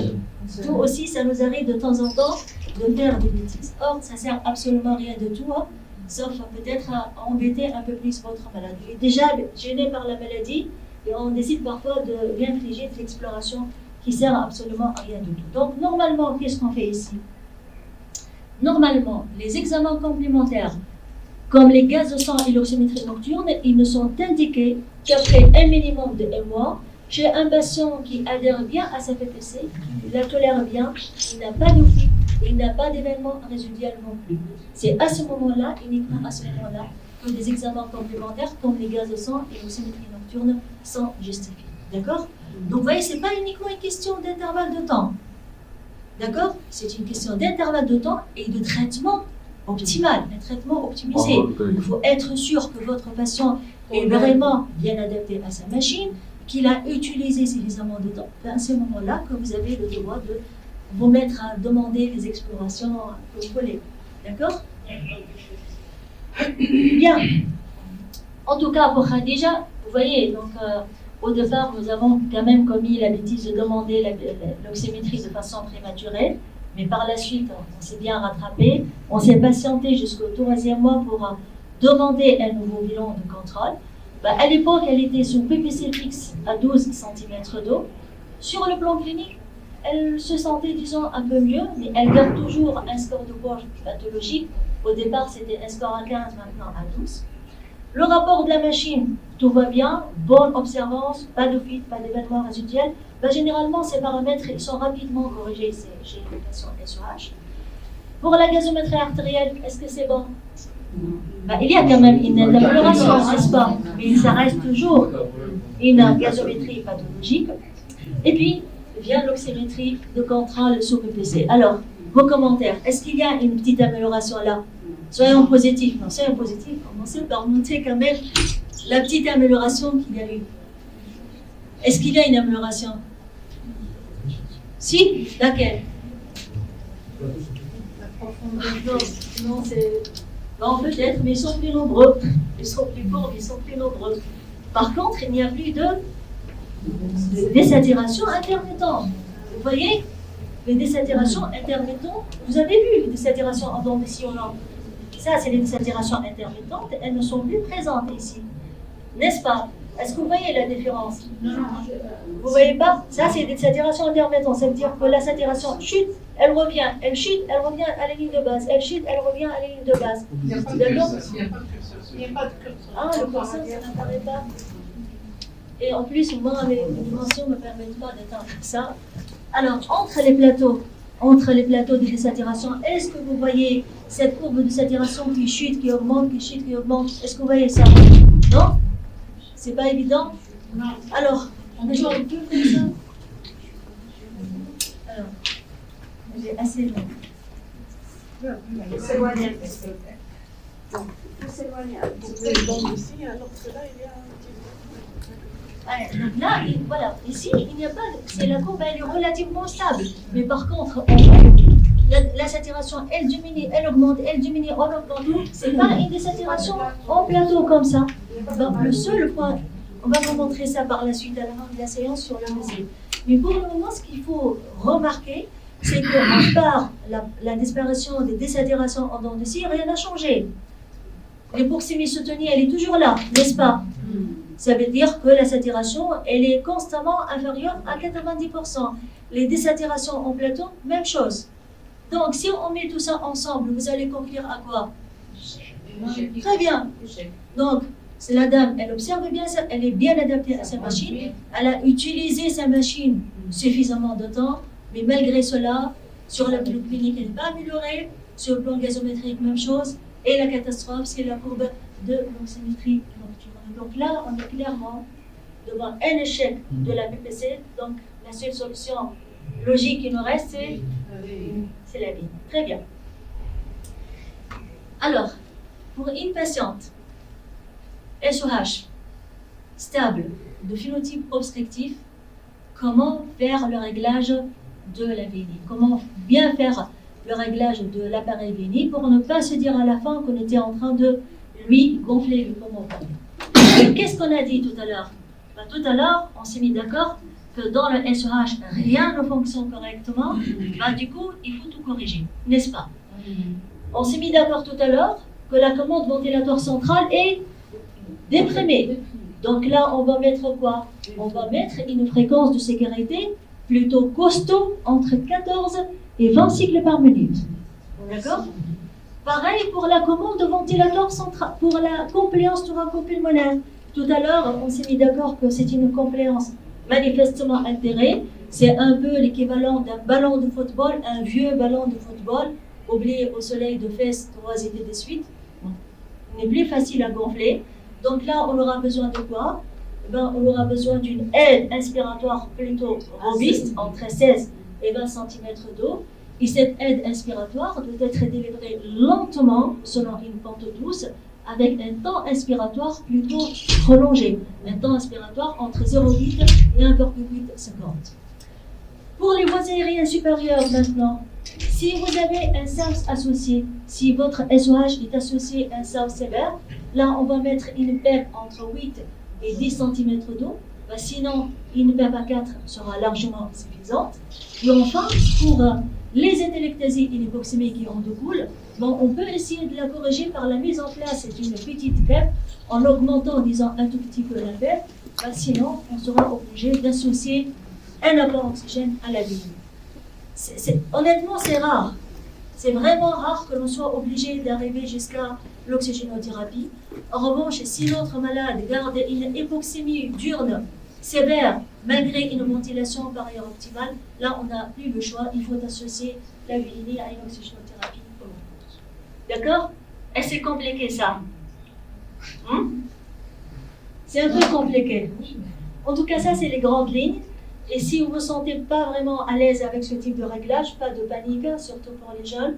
Alors, vous voyez que le groupe français Garo 2 vous a préparé une recette bien structurée dans laquelle vous allez trouver tout. Vous allez trouver les réglages initiaux à mettre au départ, les réglages cibles auxquels vous pouvez aboutir à la fin. Après, l'essentiel, c'est d'aller toujours tout doucement. Vous commencez toujours par des petites pressions. Par la suite, vous allez augmenter petit à petit par palier de 1 à 2 cm. Et bien sûr, il faut toujours prendre en considération le quoi? En augmentant la pression. Oui, donc ça, c'est pas bon. Mais le patient, il est devant lui. Il est devant tolérance. Très bien, le confort, oui, le besoin de votre patient, c'est le confort qu'il arrive à avoir. Donc, en faisant les réglages de la machine, il faut toujours prendre en considération le confort et les besoins de votre patient. Donc, c'est un peu de la gastronomie ventilatoire et il faut bien doser les ingrédients. Évitez surtout de ne pas trop saler dès la première cuillerée pour ne pas se trouver dans ce type de situation. Surtout pas ce type de situation. Bien. Alors, ça c'est... On est à 3 mois de ventilation, donc c'est bon pour la PPC, on a laissé tomber, on est passé à la ventilation. Et là, je vous montre le bilan de Khadija à 3 mois de ventilation. Vous voyez, le bilan montre une nette amélioration clinique. Sur le plan gazométrique, une normalisation totale. L'observance, elle est excellente. Toujours, elle n'a pas de fuite, elle n'a pas d'événements résiduels. Alors ça, c'est pour m'argumenter parce que vous n'êtes pas obligé de croire à tout ce que je suis en train de raconter. En haut, qu'est-ce que vous observez en haut? La courbe en haut, c'est quoi? C'est la courbe de l'observance. Vous voyez que la courbe juste en haut, les bâtonnets en haut, c'est l'observance. Vous voyez que la dame utilise sa machine quotidiennement, chaque nuit, de façon régulière, avec une durée satisfaisante et surtout sans interruption. Il y a une seule interruption, c'est la prière de Fajr. Donc c'est une dame pratiquante. Elle utilise aussi pendant les siestes, mais normalement, quelqu'un qui n'a pas de problème de vigilance, est-ce qu'il devrait faire des siestes? Normalement, non. Sauf que là, on est au mois de juin-juillet. Or, pour nous, les Tunisiens, que l'on soit SOH ou non, la sieste, elle est sacrée. Donc ça, c'est pas pathologique, c'est culturel, ça. D'accord. Alors, maintenant, en regardant, si on rentre dans les détails, qu'est-ce que vous voyez? Malheureusement, j'ai pas de pointeur, j'ai pas prévu un pointeur parce que j'écris que la souris s'implique. Je ne sature plus. Très bien. Bon, vous voyez en haut, elle n'a pas de fuite. La courbe de débit, là, vous voyez le débit? C'est un débit qui est magnifiquement stable. On ne peut pas espérer mieux que ça pour un SOH. Et surtout, la courbe de l'oxymétrie nocturne, c'est une courbe interne. D'accord? Donc, on est efficace là au moment. On a vraiment rempli tous nos objectifs thérapeutiques, cliniques, gazométriques et polygraphiques. On est d'accord là-dessus. Bien. Là, pour peut-être être un peu provocante, j'aurais envie de vous poser une petite question. Notre patiente étant bien stabilisée, bien contrôlée sur VINI, à votre avis, serait-il possible dans ce cas de planifier un passage vers la PPC? Je vous laisse le temps de réfléchir. Possible. Possible. Possible ou impossible? Possible. Possible. Pourquoi possible? Une fois. Je vous rappelle un détail très important. C'est qu'au départ, nous avons déjà tenté la PPC et les résultats, c'était un échec éclatant, je pense. On est d'accord sur ça. Malgré ça, vous êtes pour le suite vers une PPC. Par la suite. Par la suite, une fois la dame elle est bien contrôlée sur VNI, vous pouvez passer à la PPC. Vous êtes tous d'accord sur ça? Et Vous si- êtes tous d'accord sur ça? Vous êtes avant-gardistes en fait. Parce qu'il y a très peu de gens qui ont fait ça. Il n'y a que vous et cette équipe allemande qui a pensé à le faire. Hein. Alors ça c'est un autre essai clinique contrôlé randomisé. Et cette fois-ci sur un petit échantillon. Vous voyez c'est 37 patients SOH. Tous de phénotype obstructif, tous stabilisés sous VNI depuis un minimum de 3 mois et tous, ils étaient switchés vers une PPC fixe avec un bilan de contrôle à 4-6 semaines après. Alors regardez les résultats. Là, effectivement, la PPC s'est montrée aussi efficace que la VNI sur tous les paramètres cliniques et fonctionnels, y compris la spirométrie et le test de marche de 6 minutes. Parmi les patients switchés, vous voyez que les 3/4 ont gardé une capnie normale. Et mieux encore, parmi ces patients switchés, les 2/3 les ont préféré la PPC à la VNI. Donc après avoir essayé les deux modes ventilatoires, il y avait quand même une grande majorité qui manifestait une nette préférence pour la PPC. Donc conclusion des auteurs, quand il s'agit d'un SOH obstructif et qui a été stabilisé sur VNI depuis un minimum de 3 mois sur VNI, et ben dans ce cas, le passage à la PPC reste potentiellement possible et souvent bien vécu, et cela même si la PPC avait déjà échoué au départ, ou même si le patient il a déjà présenté des épisodes d'IRA hypercapnique. D'accord? Même s'il a déjà fait une IRA hypercapnique, pas de problème. Selon les Allemands, bien sûr, on peut revenir à la PPC. Donc, sur le plan pratique, ce qu'on peut retenir, c'est que NSOH obstructif stabilisé sur VNI, le switch ou la désescalade thérapeutique reste théoriquement possible, mais elle n'est pas automatique. Là aussi, c'est du cas par cas. C'est pas consensuel. Il n'y a pas beaucoup d'études qui ont confirmé ça, mais sachez que c'est potentiellement possible. Ben, honnêtement, pour notre patiente, on a préféré rester sage. Hein? On s'est dit, tu restes tranquille avec ta machine, et nous, comme ça, on dort tranquillement aussi. Alors, ça, c'est pour récapituler maintenant. Quand il s'agit d'un SOH stable, nous avons deux phénotypes. Le SOH central, on ne va pas s'attarder trop, c'est la VNI. Le SOH obstructif, c'est la PPC fixe en première intention, et croyez-moi, souvent ça marche très bien. Alors, si ça ne marche pas, ce qui pourrait arriver dans les tiers de cas, on passe tout gentiment à la VNI. D'accord? Pour les patients stabilisés sur VNI depuis un minimum de 3 mois, on peut revenir à la PPC, et la bonne nouvelle, c'est que cette transition, souvent, elle se passe très bien, mais ça reste, encore une fois, ça reste à. Mais, et c'est fini. Une fois notre malade bien ventilé, est-ce que cela signifie que ma tâche est parfaitement accomplie? Je suis pneumologue, j'ai bien ventilé mon patient, donc je me dis, c'est bon, mon travail est terminé. Bien sûr, donc bien sûr, la mission elle n'est pas du tout accomplie parce qu'effectivement, on sait que la VNI elle est capable de corriger l'hypoventilation alvéolaire, la pression pulmonaire aussi, tandis que pour la tension artérielle et les comorbidités, notamment celles de nature métabolique, et bien là au contraire, la VNI n'a jamais fait preuve de son efficacité. Elle n'a jamais fait preuve de son efficacité sur les comorbidités. Or, on sait très bien en fait, que les comorbidités, ça tue. Sachez que les comorbidités, c'est la première cause de mortalité chez les SOH, même quand il est bien ventilé. Même quand il est bien ventilé, un SOH risque de mourir jeune, de façon prématurée, à cause justement de ces comorbidités qui sont à la fois fréquentes et souvent mal prises en charge du problème. D'accord? Donc le message ici, c'est quoi? Alors le message, vous l'avez certainement compris. La ventilation, elle seule ne suffit pas. Seule, elle est incapable d'optimiser le pronostic vital de notre patient. Du coup, il faut absolument qu'elle soit intégrée dans un programme thérapeutique médical. Et c'est exactement ce que nous avons préconisé pour notre patiente Khadija. Elle va nous accompagner jusqu'à la fin du congrès. Alors, vous rappelez qu'elle avait un SOH obstructif que nous avons traité par VNI, soutenu par des programmes thérapeutiques. Ensuite, elle a intégré notre unité de réhabilitation respiratoire. Nous sommes le seul service en pneumo ayant ce type d'unité. Ensuite, c'était la chirurgie bariatrique. Regardez les résultats maintenant.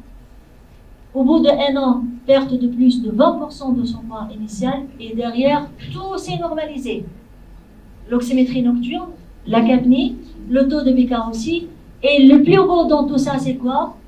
Eh bien, le plus beau, c'est qu'à la fin, on a pu arrêter la ventilation. Donc, quelques mois après sa chirurgie, Khadija n'a plus besoin de se faire ventiler. D'accord? Elle n'a plus besoin de se faire ventiler. D'ailleurs, c'est elle qui a pris la décision. Hein? Elle n'a plus d'hypoxie, elle est asymptomatique, elle va très bien, elle est complètement transformée. D'accord? Donc, ce cas clinique, un peu caricatural, il faut l'avouer, bien sûr. Ce cas clinique, ça illustre, ça montre tout d'abord l'intérêt de cette prise en charge multimodale, ça de un. Deuxième point important, c'est que ce cas clinique nous suggère que le SOH n'est jamais une fatalité et que grâce à une perte pondérale très importante, notamment celle qu'on peut obtenir après chirurgie bariatrique, et bien dans ce cas, il sera possible ou bien d'alléger la ventilation, c'est-à-dire réduire les pressions ou passer de la ligne à la PPC, ou carrément arrêter la ventilation comme c'était possible pour notre patient. D'accord? Alors sur le plan pratique maintenant, on a encore assez de temps? Oui, bien sûr. Très bien. Alors sur le plan pratique, comment avoir cette réduction pondérale significative? Eh bien, des fois, on aura besoin d'aller à la chirurgie bariatrique. Aujourd'hui, on parle carrément de chirurgie métabolique. Alors pourquoi on parle de chirurgie métabolique? Parce qu'effectivement, outre la réduction pondérale très importante, ça entraîne aussi une réduction significative de l'AH, de la capnie diurne également, et puis un point très très important, une grosse réduction des événements cardiovasculaires et de la mortalité globale. Et ça a été démontré par des grandes cohortes internationales. Alors bien sûr, ça c'est très important. Bien sûr, quand on va proposer à notre patient une chirurgie bariatrique, il faut se mettre dans la tête une notion très importante, c'est que pour un patient obèse, la chirurgie c'est un geste à risque. C'est des gens qui font beaucoup de complications. Alors là, vous voyez, ça c'est le phénotype typique d'un patient SOH. Vous voyez, il est obèse, il a beaucoup de comorbidités souvent mal contrôlées, il a souvent une HTP. L'HTP est secondaire à quoi? Allez-y. Allez-y. Qu'est-ce qui développe le SOH? Il développe de l'hypoxémie soutenue. En plus, c'est souvent des malades difficiles à intuber, difficiles à piquer aussi. Donc ici, tout repose sur l'anticipation. Il faut tout anticiper. Donc normalement, avant l'intubation, il faut préparer son endoscope. À l'induction, il faut essayer d'optimiser l'oxygénation. Donc normalement, le réanimateur, il doit mettre une petite PEP ou bien de l'oxygène au débit, avec idéalement une position semi-assise. La position semi-assise, elle est essentielle. Et puis le point le plus important pour nous, c'est le post-opératoire. En post-opératoire immédiat, dès l'intubation, dès l'extubation, pardon, vraiment dès l'extubation, dès la salle de réveil, il faut faire quoi? Il faut remettre le patient sous VNI ou sous PTC, avec toujours une position semi-assise. Le pourquoi? Parce que c'est des gens obèses. En post-opératoire, ils risquent de faire quoi? Il était allongé pendant, je ne sais pas comment. D'accord. La thrombose, on ne va pas la prévenir par la VNI. Mais là, c'est pas la complication spécifique. Très bien. C'est des gens qui font beaucoup d'ételectasie. Donc, s'ils ne sont pas immédiatement ventilés après l'extubation, ils vont faire des ételectasies étendues. C'est la détresse post-opératoire, on sera obligé de réintuber. Donc, pour éviter le risque de réintubation et de détresse post-opératoire, il faut insister sur l'importance de la mise en place immédiate de la VNI ou de la PPC avec toujours la position assise. Ça, c'est essentiel. Bien sûr, les bonnes équipes de réanimation connaissent tout ça, mais nous, en tant que pneumologues et somnologues, c'est très important pour nous d'avoir ce type d'informations pour qu'on puisse communiquer correctement avec nos amis anesthésistes. Un autre traitement en plein essor aussi, c'est les analogues GLPR. Donc, vous avez certainement entendu parler de ça. Et vous savez aussi que c'est le premier traitement médicamenteux de l'obésité ayant montré une réelle efficacité avec des réductions pondérales supérieures à 20%, une réduction significative de l'AH aussi, en rapport avec la réduction pondérale bien sûr. Sinon, pour la capnie, ça n'a pas été encore étudié. Donc pour l'instant, on n'a pas de données disponibles concernant les SOH, mais si on regarde tous ces résultats, on peut se dire que logiquement, ça pourrait aussi améliorer nos patients hypoventiles, n'est-ce pas? Donc normalement, c'est une option à laquelle on devrait penser de plus en plus prochaine. Donc sur le plan pratique, qu'est-ce qu'on fait? Sur le plan pratique, chaque fois que vous avez un patient SOH, une fois qui est relativement jeune, bien sûr, on ne va pas parler des patients âgés de 80 ans. Vous avez un patient SOH relativement jeune, une fois ce patient bien contrôlé et bien stabilisé sur BNI, et bien dans ce cas, il est important, voire même extrêmement important, de se poser la question du traitement de fond de l'obésité. Il faut se poser la question, est-ce que mon patient pourrait bénéficier d'une chirurgie bariatrique? Est-ce qu'il est éligible à un traitement médicamenteux de l'obésité? Tout dépend bien sûr de quoi? Dépend des moyens disponibles, parce que vous savez, ces traitements, ça coûte cher, c'est pas remboursable aussi. Mais de toute façon, le message essentiel ici, c'est que dans ce type de situation, il faut systématiquement penser à la réduction pondérale. Parce que la réduction pondérale, pour l'instant, à nos jours, jusqu'à ce jour-là, c'est le seul traitement capable de garantir à nos patients une véritable rémission, et je dirais même une véritable guérison de la suite. Donc chaque fois que possible, il faut vraiment y penser. Il ne faut pas hésiter à y penser. Enfin, si vous avez la possibilité d'intégrer votre malade dans un programme de réhabilitation respiratoire, comme c'était le cas pour Khadija, là, il ne faut pas du tout hésiter. Vraiment, il ne faut pas hésiter, parce que probablement, ça va avoir un impact positif sur la dyspnée à l'effort, le poids corporel, ainsi que la pression artérielle. Alors, c'est quoi le problème chez l'obèse, à votre avis? Est-ce que l'obèse tolère l'exercice physique? La sédentarité, non. Non, mais est-ce qu'il est sédentaire, il est sarcopénique, il a une raideur articulaire? Demander à un patient obèse de faire de l'exercice physique, c'est une véritable sanction. Donc, si vous allez pratiquer la réhabilitation selon le protocole classique, soyez sûr, il ne va pas tolérer, il va rapidement abandonner. Donc, concrètement, qu'est-ce qu'on recommande ici? Ben, concrètement, on recommande de faire quand même la réhabilitation, mais à condition, une condition essentielle, il faut que ça soit pratiqué sous VNI avec de fortes pressions respiratoires. Donc, il était ventilé par exemple avec une aide ACS. Au moment de la réhabilitation, on va augmenter à 18 à 20 cm. D'accord? Donc, comme ça, vous allez améliorer la tolérance, la compléance, et par conséquent, vous allez avoir de meilleurs résultats thérapeutiques. D'accord? Voilà, Khadija. Pleinement transformée après cette prise en charge multimodale. Vous voyez, avec le jasmin tunisien, on est bien content pour elle. Voyons maintenant, c'est quoi le problème avec Youssef? Alors, Youssef, c'est qui? Youssef, c'est un beau garçon de la soixantaine. Il est petit tabagique, mais grand diabétique hypertendu, comme une grande majorité tunisienne, malheureusement. Et cet après-midi, il débarque en urgence chez nous en pneumologie dans un tableau d'IRA hypercapnique et des signes de Cordoba. Alors, dans ce contexte particulier, à votre avis, le geste thérapeutique le plus urgent qui s'impose dans les médias, c'est quoi? La BNI. L'oxygène. L'oxygène. Il est en IRA hypercapnique. On va commencer par le sujet. Si je veux thérapie, le traitement de la décompensation du coqueur. Les coqueurs, on ne va pas traiter le malade, ça c'est sûr. Le geste prioritaire. L'oxygène, le diurétique, la ventilation. Eh bien, sachez, ce n'est pas la ventilation, ce n'est pas l'oxygène, le diurétique non plus. Mais c'est plutôt le fauteuil. Très bien.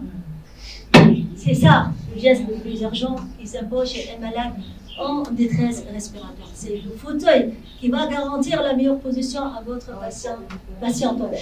On a longtemps parlé tout à l'heure de la position allongée et de sa gravité chez l'obèse.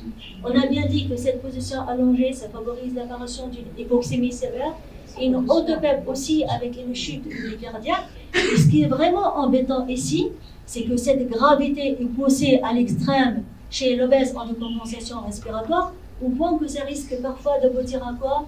Eh bien, ça risque d'aboutir carrément à ce qu'on appelle syndrome de la mort de l'obèse allongée. Obesity Spain Death Syndrome. Vous n'avez jamais entendu parler de ce syndrome, je suis sûre. C'est un syndrome dont on connaît très peu, pourtant il est très très. C'est quoi ce syndrome? Eh bien, ça décrit tout simplement cette insuffisance cardio-circulatoire fulminante, vraiment fulminante, et qui risque de survenir chez un obèse en décompensation respiratoire quand on décide de le mettre en décubitus. D'accord? Donc là, il faut vraiment faire attention, il faut vraiment être vigilant. Le premier geste thérapeutique le plus important chez un obèse en décompensation respiratoire, c'est l'installer dans son fauteuil, l'installer confortablement bien sûr, et surtout en position de assise à 70 degrés. En général, c'est lui qui demande. En général, c'est lui mais qui n'arrive même pas à se absolument. mettre sur le décubitus. Mais c'est quoi le problème ici? Le problème, c'est que parfois, on a besoin de faire la toilette du patient, donc la pose d'un cathéter, on a envie de lui faire un ECG, de pratiquer un scanner thoracique.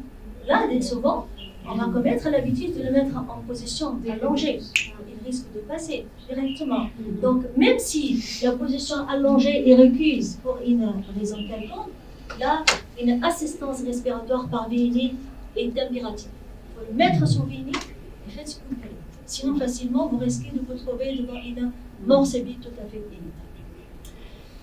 Alors, maintenant, il nous faut notre malade bien installé dans son fauteuil, et bien c'est là que la VNI pourra enfin entrer en scène. La petite surprise ici, c'est que dans la littérature, l'indication de la VNI générale en obèse reste toujours sans cotation claire, toujours sans recommandation claire. Vous voyez, on est en train de faire ça tous les jours, et là on aperçoit que dans la littérature, il n'y a pas d'argument robuste en faveur de cette indication.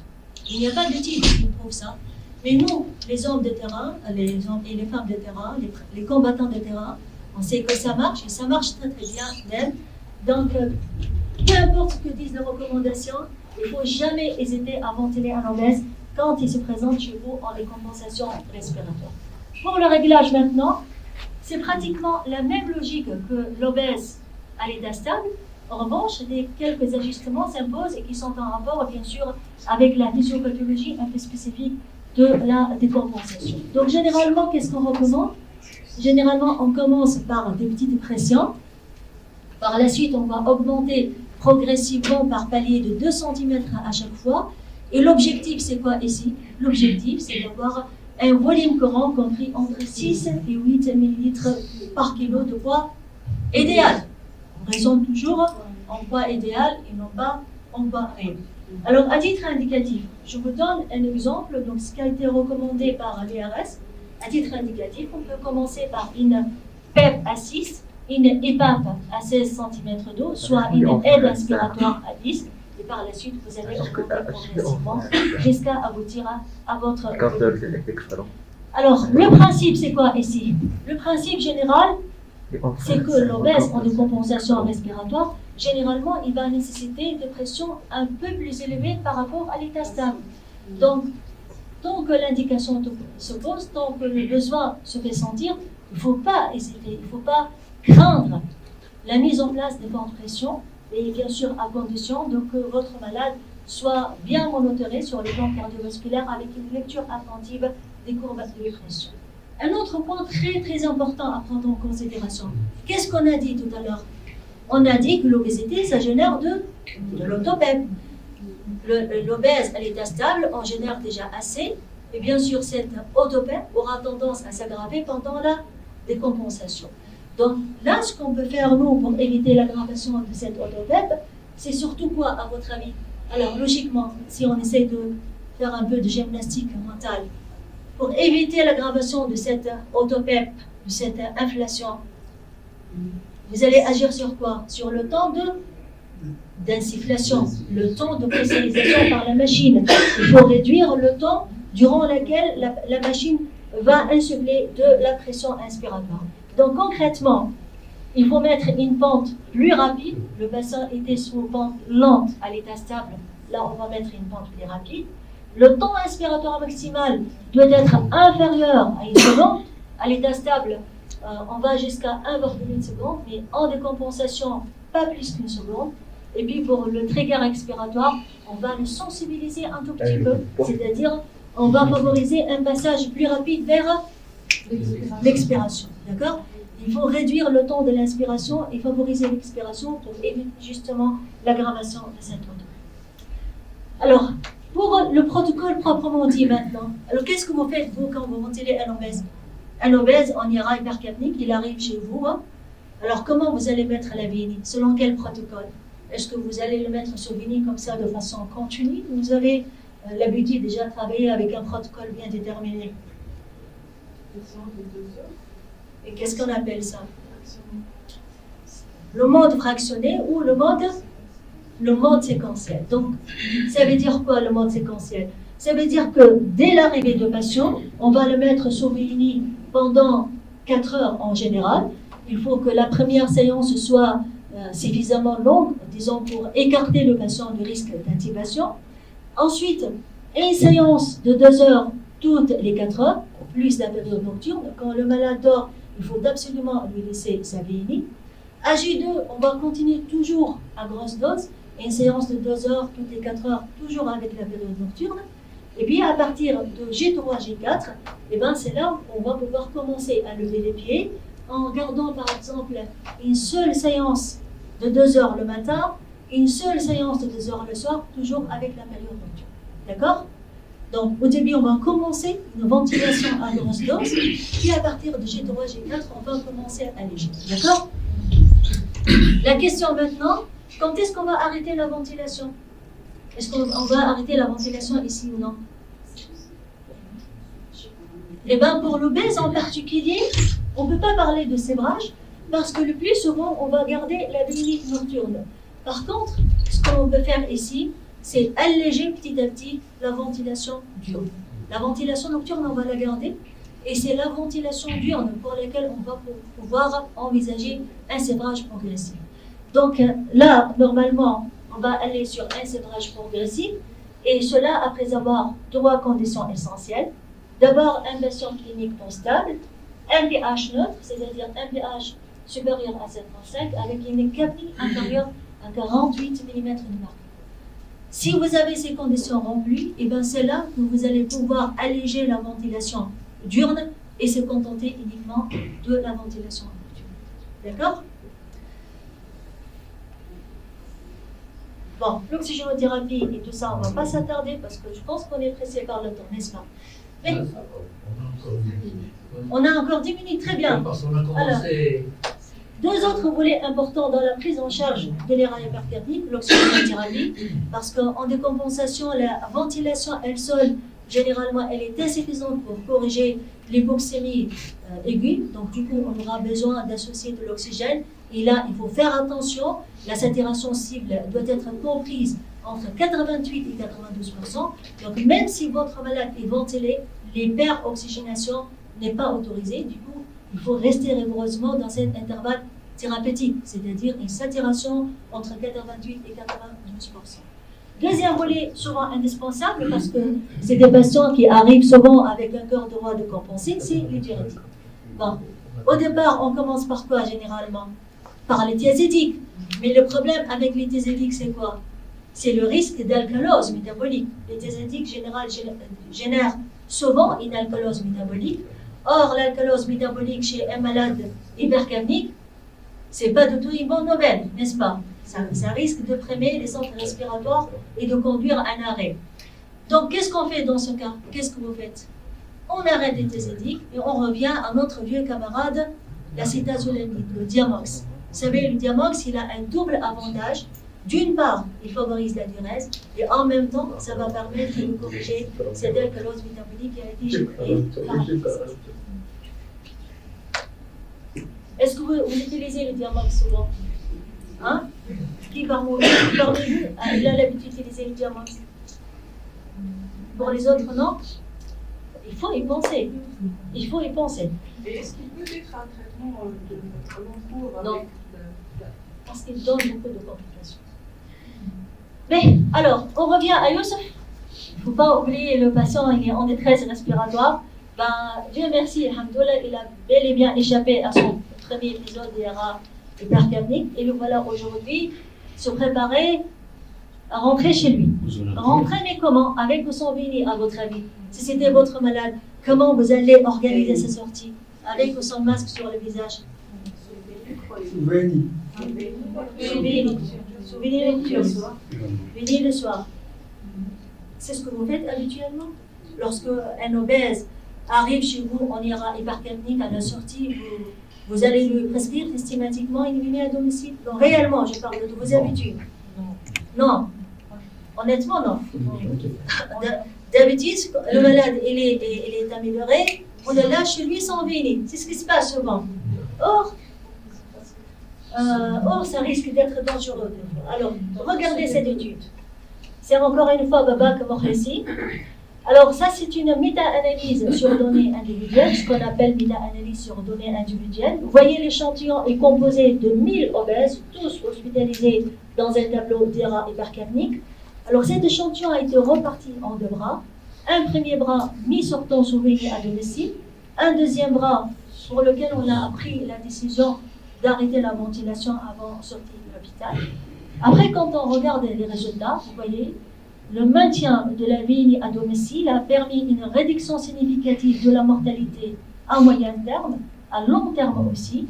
Et puis, fait très très important, cette réduction a été remarquablement plus importante chez les patients sévèrement obèses, c'est-à-dire les patients ayant un IMC supérieur à 41 kg par mètre carré. Donc, sur le plan pratique, qu'est-ce qu'on fait?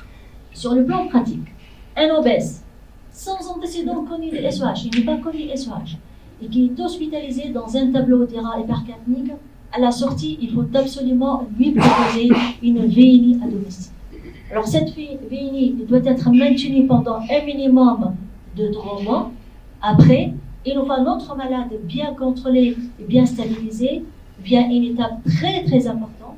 C'est l'arrêt de la VNI pendant une semaine, environ une semaine. C'est ce qu'on appelle la période washout. Et cette période washout sert à quoi? Eh bien, sert surtout à laver l'effet de la VNI sur la commande ventilateur centrale et sur les gaz de sang artériel.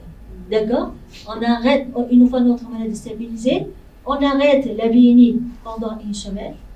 C'est pour éliminer l'effet résiduel de la ventilation. Par la suite, au terme de cette période de washout, on fait quoi? Ben là, on va pouvoir pratiquer le bilan de la maladie. Et ce bilan permettra soit de confirmer le diagnostic de SOH et de poursuivre ainsi la VNI, soit dans certains cas de la suspendre si jamais le diagnostic de hypoventilation n'est pas retenu. Mais de toute façon, ne lâchez jamais vos patients obèses à la sortie d'une IRA hypercapnique sans VNI à domicile. Les experts de l'ATS vous le disent clairement, c'est pas une bonne idée et c'est carrément une bêtise à mon avis. C'est carrément une bêtise parce que ces gens-là, ils vont rapidement revenir pour des épisodes d'IRA encore plus graves et qui risquent d'être potentiellement fatals. D'accord? En tout cas, nous en Tunisie, on applique les recommandations à la lettre. Donc pour Youssef, il a été mis sortant sous VNI à domicile, avec un premier contrôle à 1 mois, un deuxième contrôle à 3 mois, à 3 mois washout pendant une semaine. Et là, je vous montre son bilan de contrôle à 3 mois de ventilation, bien sûr, après une semaine de washout. Vous voyez, capnée normale, taux de bicarbonate à 31, un déficit restrictif léger, une petite HTP à 38, il n'a pas de ça, c'est H normal. Et puis, regardez son oxymétrie. Alors, à vous de faire l'interprétation cette fois-ci. Qu'est-ce qu'elle montre, cette oxymétrie? Deux mots-clés. Il n'y a pas grand-chose à voir, il y a 2 mots-clés. La saturation, elle est constamment inférieure à 90. Donc, c'est une hypoventilation. C'est une hypoxémie nocturne soutenue. Sustained nocturnal hypoxemia.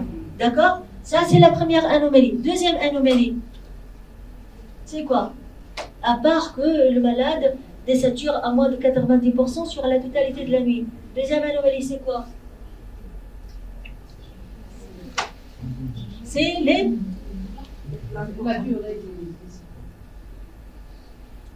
Écoute, sur la courbe de l'oxymétrie, on ne peut pas parler d'hypoventilation. C'est une oxymétrie, ce n'est pas une capnographie. Donc, ce qu'on cherche sur la courbe de l'oxymétrie, c'est les épisodes de désaturation. Donc, nous avons une saturation qui est inférieure à 90% sur la totalité de la nuit, c'est une hypoxémie soutenue. Mais sur cette hypoxémie soutenue, ces greffes des plages de désaturation en plateau ou en cuvette, ça évoque quoi?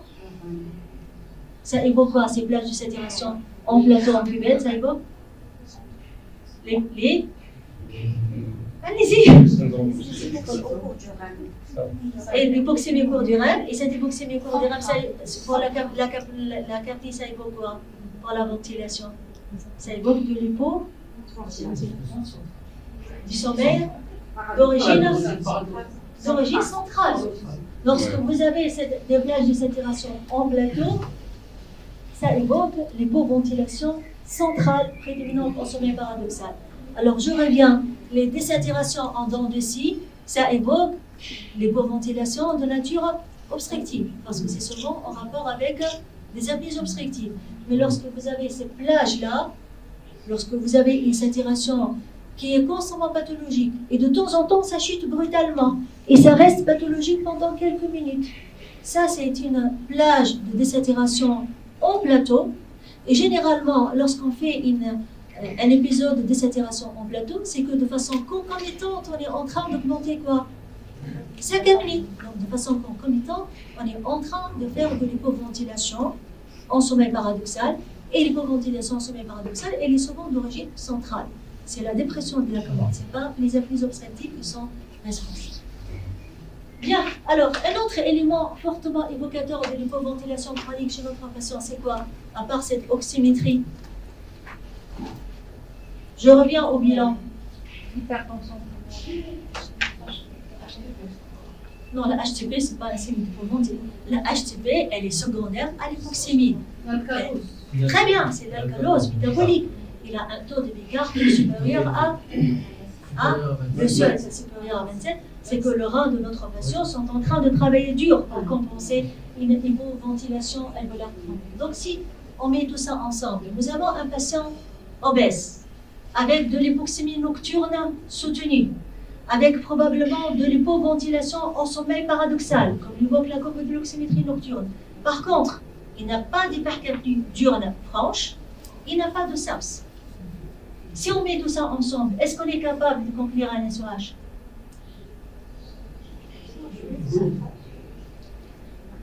La définition de SOH, il faut avoir de l'hypercapnie. Il faut avoir de la capnie diurne, très bien. La définition consensuelle, c'est une hypercapnie diurne. Là, on a de l'hypercapnie nocturne, qui n'est pas déjà prouvée, parce que nous, on n'a pas de capnographe. On l'a évoqué sur la courbe de l'oxymétrie. Ça, c'est la réponse classique. C'est la réponse classique. En revanche, si on revient au consensus européen, les guidelines européennes qui ont été publiées il y a maintenant 10 ans, eh bien, selon cette classification, notre patient se trouve ici, se trouve au niveau 2. Alors, c'est quoi l'objectif de cette classification? L'objectif de cette classification, c'est de graduer la sévérité de l'hypoventilation générée par l'obésité en 4 stades. Les stades 1 et 2, c'est des patients qui ont de l'hypoventilation nocturne exclusive. Donc, ils n'ont pas d'hypercapnie diurne. Par contre, ils ont de l'hypercapnie nocturne intermittente. Ça, c'est les stades 1 et 2. Les stades 3 et 4, c'est le SOH classique. D'accord? C'est le SOH classique avec une hypercapnie diurne franche. Mais la différence entre les stades 3 et 4, c'est que dans le stade 3, on n'a pas de comorbidité. Pour le stade 4, nous avons des comorbidités majeures. D'accord? Vous comprenez la différence? Si le malade présente une hypercapnie exclusivement nocturne, le matin, pendant la journée, il a une gazométrie normale. Ça, c'est de l'hypoventilation liée à l'obésité, stade 1 ou 2. Si le malade commence déjà à développer de l'hypercapnie diurne, c'est une hypoventilation liée à l'obésité, stade 3 ou 4. Et ce qui fait la différence entre 3 et 4, c'est la comorbidité. Il n'a pas de comorbidité stade 3, il a de comorbidité, c'est le stade. Bien, alors dans cette hypothèse, quel traitement allez-vous proposer? C'est la dernière plaque. Quel traitement allez-vous proposer à Youssef? Très bien. Surtout pas l'oxygénothérapie seule. Surtout pas l'oxygénothérapie seule. C'est un patient qui probablement est en train d'hypoventiler la nuit. Si vous allez le mettre sur l'oxygénothérapie seule, c'est le chemin le plus rapide vers un autre épisode. Par contre, la ventilation, c'est raisonnable. selon certains experts, il est important d'intervenir précocement dès l'hypoventilation nocturne. On n'est pas obligé d'attendre l'installation d'une hypercapnie diurne franche pour agir. D'accord? Donc pour certains experts, il faut ventiler dès le stade 1. Comment ventiler? Par la CPAP ou la DUPAP? Là aussi, c'est une question de quoi?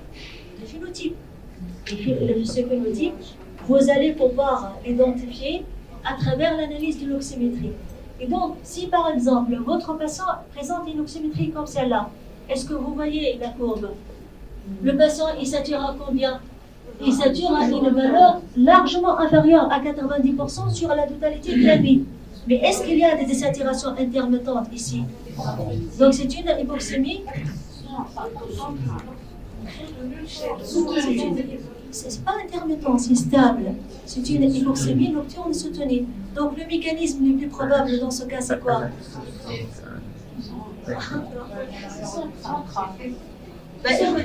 Écoutez.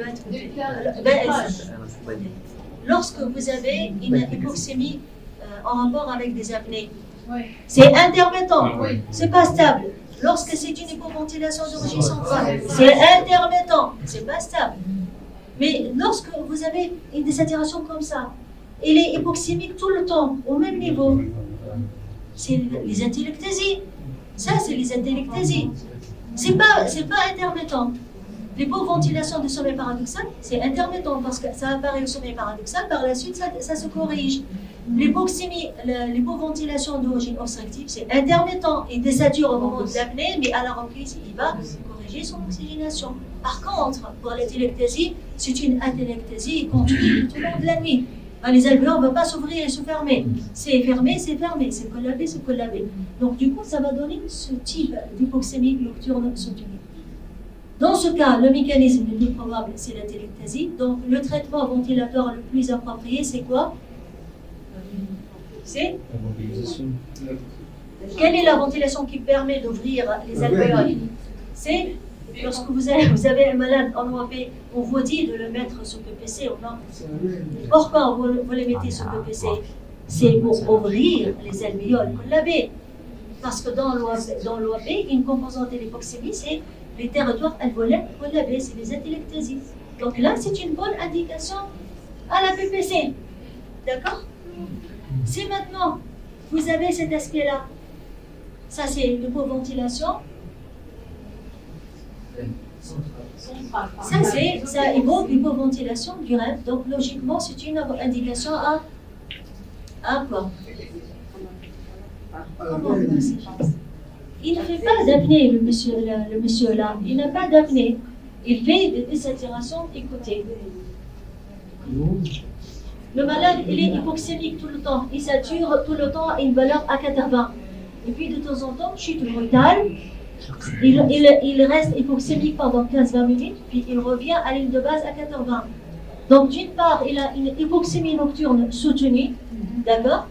Et sur cette hypoxémie nocturne soutenue, il fait des plages de saturation en plateau. Donc, c'est la BNI. Parce que ça, c'est l'hypoventilation d'origine centrale.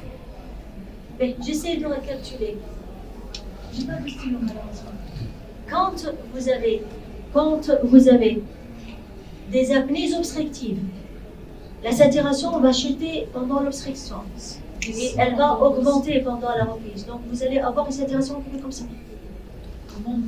C'est des saturations en dents de scie. Donc ce n'est pas une hypoxémie stable, c'est une hypoxémie intermittente en dents de scie.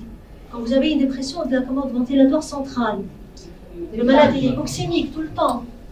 Mais pendant le sommeil paradoxal, l'hypoxémie, elle va s'aggraver. Donc vous allez avoir une chute brutale de la saturation. Et cette désaturation, elle va se maintenir pendant 15-20 minutes, puis elle va revenir à l'île de base. 15-20 minutes parce que c'est la durée du sommeil paradoxal. D'accord? Donc là aussi, vous avez une désaturation intermittente, mais en plateau.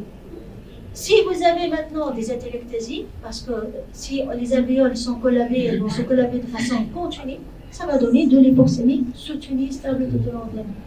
Donc retenez deux types d'hypoxémie, l'hypoxémie intermittente, l'hypoxémie soutenue. L'hypoxémie intermittente peut être soit en dents de scie, lorsque c'est en rapport avec des apnées obstructives, ou bien des plages de désaturation en plateau, lorsque c'est la commande qui descend. D'accord? Bon, est-ce que vous avez des questions? C'est bon?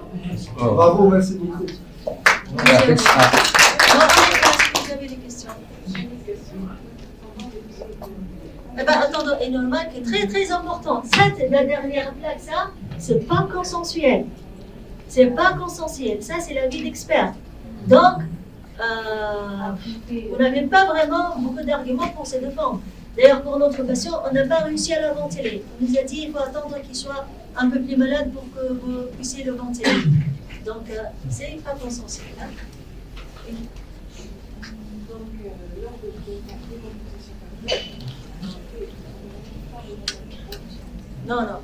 Donc, un OAP cardiogénique qui ne s'améliore pas sous traitement médical, on va le mettre sous PPC avec 8-10 cm d'eau. Et ce n'est pas hypercapnique. Non. L'OAP, généralement, c'est une IRA hypoxémique. S'il arrive à faire de l'hypercapnie, c'est que c'est vraiment un OAP très très grave. Là, c'est la ventilation, bien sûr, voire même il faut discuter l'intubation. Mais généralement, les OAP s'améliorent par la PPC, après échec du traitement fixe. Alors pourquoi il ne faut pas mettre une PPC autopilotée à long terme? Parce que la PPC, qu'est-ce qu'elle va faire? Dans sa tête, sa mission, c'est de corriger que les apnées obstructives. Donc, tant qu'il n'y a plus d'apnée obstructive, qu'est-ce qu'elle va faire, la PPC autopilotée? Elle va fonctionner à pression minimale, Or, cette pression minimale, est-ce qu'elle est capable d'agir sur les atelectasies? On ne peut pas agir sur les atelectasies. Donc, vous allez corriger les apnées, mais vous ne serez pas capable de corriger l'hypoxémie.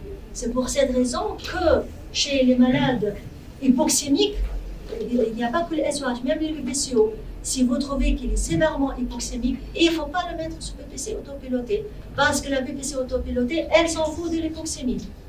Par contre, la PPC fixe, elle va fonctionner toujours avec une pression positive assez importante. Une PPC, par exemple, à 8-10 cm d'eau, forcément, elle va agir sur les atelectasies. D'accord? Voilà, merci beaucoup. Bravo.